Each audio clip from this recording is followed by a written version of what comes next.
Okay, it's another Thursday night, and I'm back from the comic shop. Yeah, Thursday night is usually my comic night, not Wednesday, just because it ends up that way. But I got 5 comics from my pull list, plus one I bought just for its cover.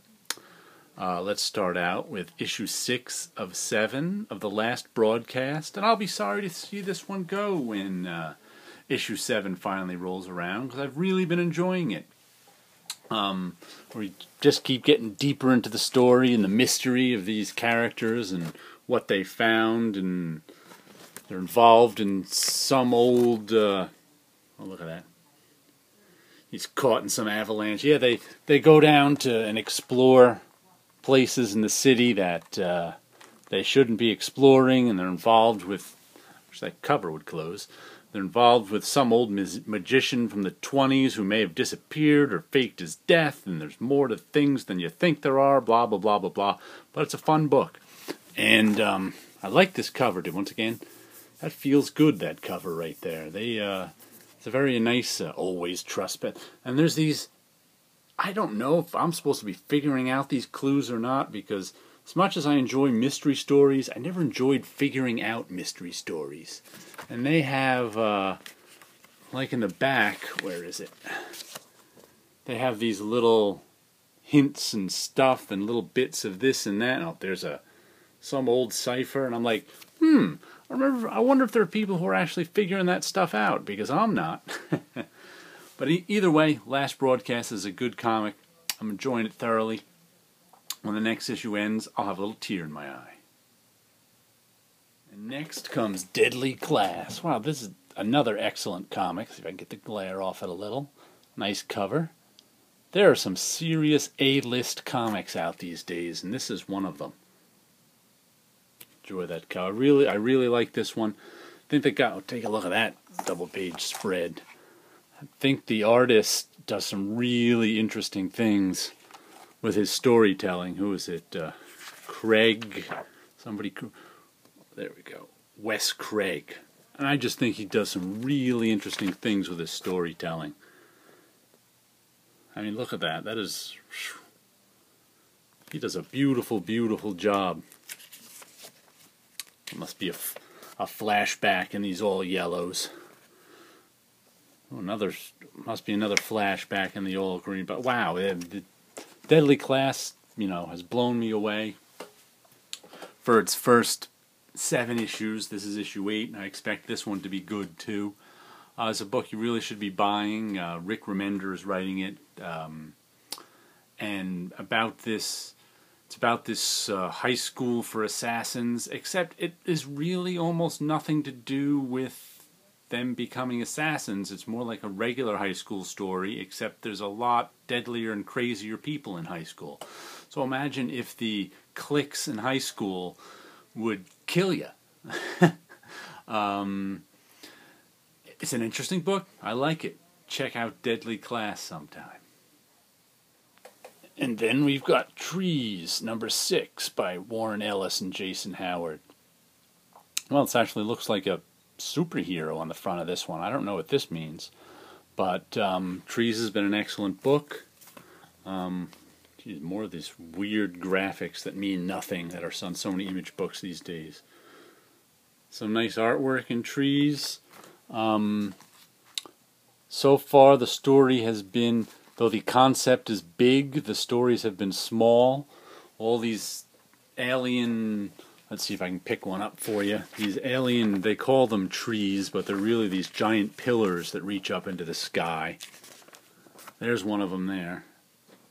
Strange giant pillars that so far have done nothing except change the environment around them a little bit. And humanity doesn't know what they are or what to do with them or what they mean. And it's all these little stories about humanity trying to deal with these things they call trees. It's so far it's interesting. Like I said, the concept is big, the stories are small so far, so we'll see where it goes from here.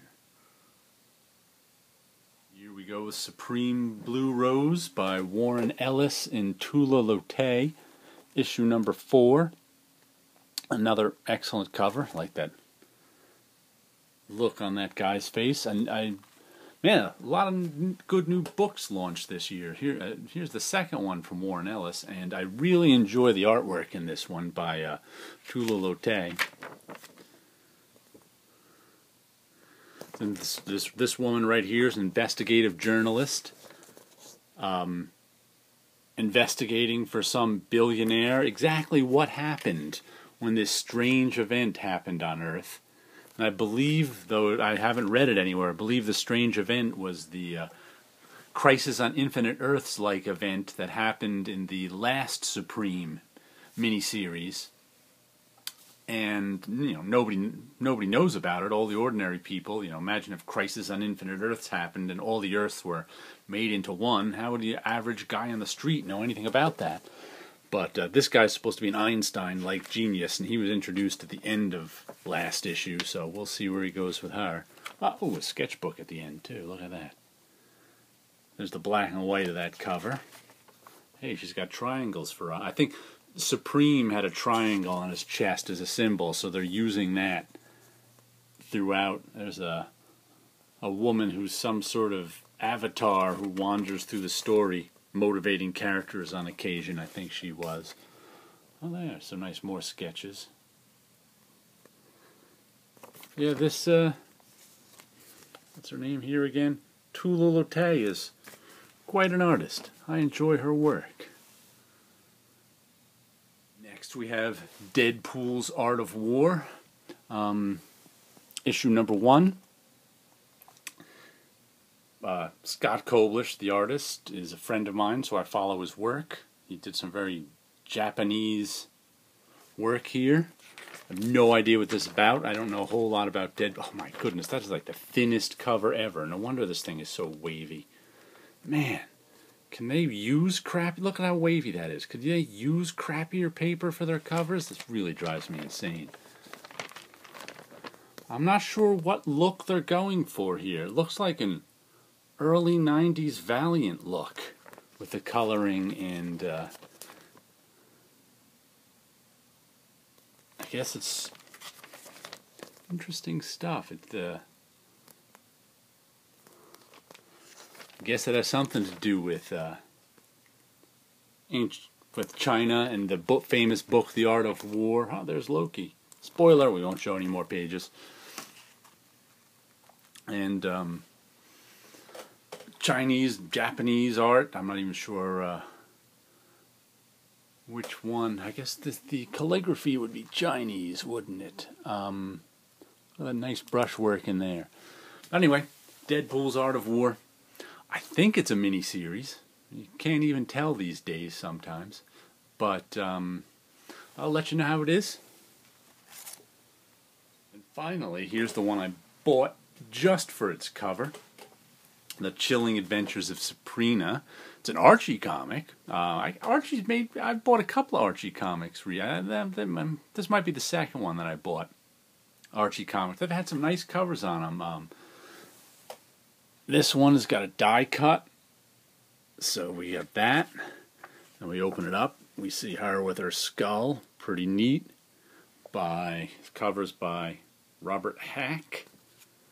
And you know what? I've always had a soft spot for artwork that involves windows and doors for some reason. I don't know. Maybe it's the geometry, the squareness of the rectangle, but for some reason I always like artwork that has windows, photographs of windows and doors, die-cut covers that involve windows and doors.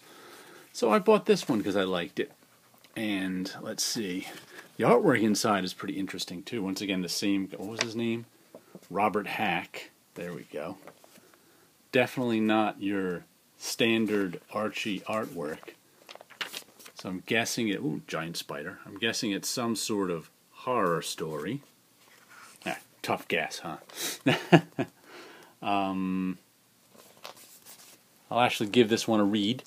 Unlike some of the other ones that I bought for their cover, like Batgirl.